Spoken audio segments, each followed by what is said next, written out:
Meerpet PS పరిధి జిల్లేలగూడలో జరిగిన దారుణ హత్య కేసులో పోలీసుల దర్యాప్తు కొనసాగుతుంది. నిందితుడు గురుమూర్తి ఇంటిని పోలీసులు మరోసారి తనిఖీ చేశారు. ఇంట్లో రక్తపు ఆనవాళ్లను గుర్తించారు.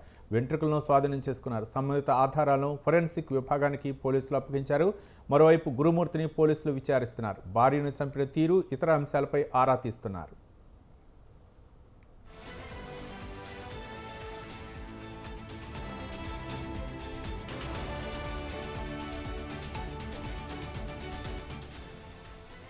తెలుగు రాష్ట్రాల్లో సంచలనం సృష్టించిన మీర్పేట వెంకటమాధవి హత్య కేసులో షాకింగ్ విషయాలు వెలుగులోకి వస్తున్నాయి. భర్తను అదుపులోకి తీసుకున్న పోలీసులు విచారణ జరుపుతున్నారు. గురుమూర్తి కాల్ డేటా మొత్తాన్ని చెక్ చేసిన పోలీసులు అతనికి ఎవరితోనైనా వివాహేతర సంబంధాలు ఉన్నాయా అన్న కోణంలో ఆరా తీస్తున్నారు. ఆధారాలు దొరకకుండా భార్యను హత్య చేయడం వెనుక మరో మహిళతో అక్రమ సంబంధం కారణంగానే భార్యను హత్య చేసి ఉంటాడని పోలీసులు అనుమానిస్తున్నారు. మాధవి మృతదేహం, బూడిద ఆధారాల కోసం పోలీసులు లోతైన విచారణ చేపట్టారు.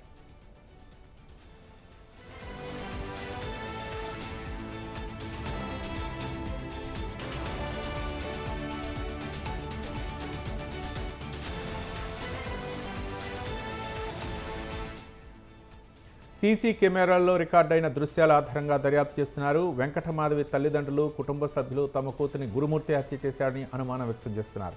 ఆ కోణంలో కూడా దర్యాప్తు కొనసాగుతోంది. బాడీని ముక్కలు ముక్కలుగా చేసి చెరువులో పడేసినట్లు ఇంకా ఆధారాలు దొరకలేదని, ఇక సీసీ కెమెరా ఫుటేజ్లో మాత్రం వెంకటమాధవి ఇంట్లోకి వెళ్లిన దృశ్యాలు మాత్రమే ఉన్నాయి. ఇంటి నుంచి బయటకు వచ్చినట్లు దృశ్యాలు లేవు. వెంకటమాధవిని భర్త గురుమూర్తి హత్య చేసినట్లు వాళ్ళ కుటుంబ సభ్యులు అనుమానిస్తున్నారు. సైంటిఫిక్ ఎవిడెన్స్ ఆధారంగా కేసు దర్యాప్తు చేస్తున్నామని పోలీసులు తెలిపారు.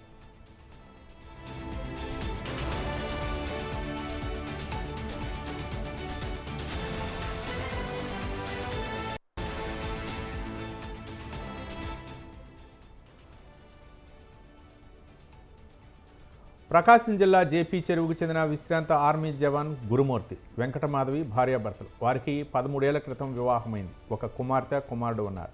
5 ఏళ్ల క్రితం జిల్లేలగూడ న్యూ వెంకటేశ్వర కాలనీలకు వచ్చి అద్దె ఇంట్లో ఉంటున్నారు. గురుమూర్తి కంచన్బాగ్లోని డిఆర్డీఓలో సెక్యూరిటీ గార్డుగా ఉద్యోగం చేస్తున్నాడు. గురుమూర్తి విపరీత ప్రవర్తన అనుమానిస్తూ వేధిస్తుండటంతో భార్య మాధవి ఇబ్బంది పడుతూ ఉండేది. ఇరువురి మధ్య తరచూ గొడవలు జరుగుతుండేవి. ఈ నెల 16న గురుమూర్తి, మాధవి మధ్య మరోసారి వాగ్వాదం చోటు చేసుకుంది. ఈ క్రమంలో గురుమూర్తి ఆమెను పాశవికంగా హత్య చేశాడు. కానీ ఎవరికీ చెప్పకుండా ఇంట్లో నుంచి వెళ్ళిపోయిందని అందరికీ చెప్పాడు. మాధవి తల్లి ఉప్పాల సుబ్బమ్మ తన కూతురు కనిపించకుండా పోయిందని ఈ నెల 18న మీర్పేట పోలీస్ స్టేషన్లో ఫిర్యాదు చేసింది. పోలీసులు మిస్సింగ్ కేసు నమోదు చేసి దర్యాప్తు చేపట్టారు.